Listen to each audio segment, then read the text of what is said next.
وَلْتَكُمْ مِنْكُمْ أُمَّةٌ يَدْعُونَ إِلَى الْخَيْرِ. Out of you, a group should rise. They should be made up of people from you. And their job will be to call people to good things. They'll be always inviting people to good things. In other words, not every one of us is going to hit the podium, but there will be a group that will come from us.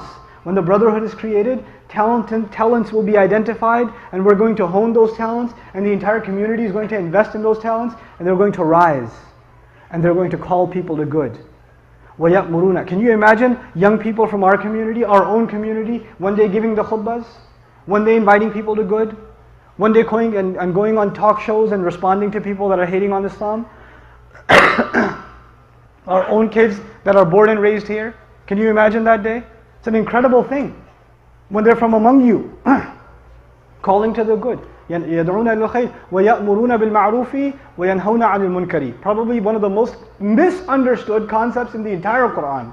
Actually, I was going to spend about an hour and a half just on this tonight, but I can't. Just on وَيَأْمُرُونَ بِالْمَعْرُوفِ وَيَنْهَوْنَ عَنِ الْمُنْكَرِ. But I'll summarize what I can for you.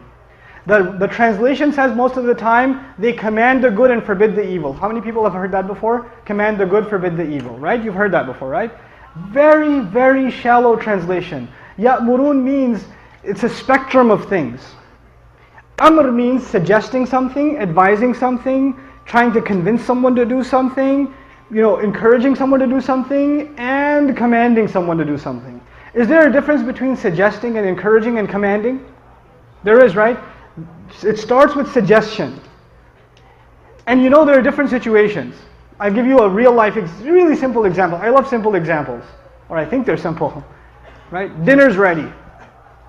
I'm going to call my dad to dinner, and I'm going to call my son to dinner. Dad is downstairs, son is upstairs.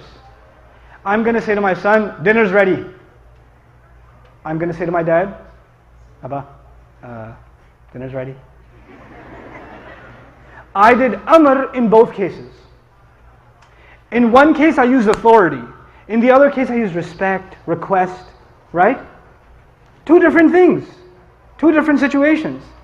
Amr bil ma'roof depends on the situation. You don't go commanding people. You don't take out your haram gun and haram, haram, haram, haram. Everything's haram.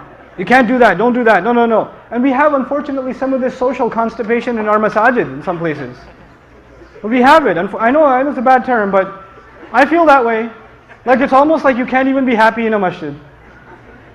Like if you smile and say, Assalamu alaikum. Look. Masjid. No happiness here. Oh man, masjid is supposed to be a place you can be happy. Don't be judgmental on people. Don't just tell people you should be doing this. That's haram. That's not right. And the guy, this happened in a masjid recently. These youth came to the masjid in Ramadan, last Ramadan, and some of these kids have never been in a masjid. Like they're Muslim, but they've never been in a masjid ever. The kid walks into the masjid. He's got a couple of earrings. He's got tattoos. What if some of our incredibly wise members of the community do? That's haram. He's like, what, my ears? What do you want to pull it off? Then you're going to say your salat is not accepted, you're bleeding. What do you want me to do? You can't go around telling people what to do. Your first job is to instill people in awareness of Allah. Everything else will fall into place. Remember step 1? So what does Amr bil Ma'ruf really mean? It means call people to good, decent behavior. Encourage people to do the right thing. Don't worry about the finer details. They will happen. They will take care of themselves. Worry about the big things.